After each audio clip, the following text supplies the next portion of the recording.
Nadie notó que estuve semanas sin hablar con nadie. Hubo una época en la que no hablaba con nadie. Literalmente. Días enteros sin decirle una palabra. Ni un mensaje, ni una llamada, ni una conversación real. Me despertaba, comía algo, me sentaba frente a la compu y nada. Todo era silencio. Nadie preguntaba cómo estaba. Nadie notaba si existía. Me tomé el trabajo de ver cuánto tiempo podía pasar así, sin que nadie dijera nada.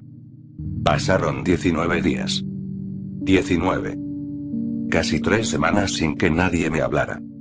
Sin que nadie preguntara por mí. Y eso fue lo que más me dolió. No la soledad, sino la certeza de que si desaparecía, nadie se iba a dar cuenta.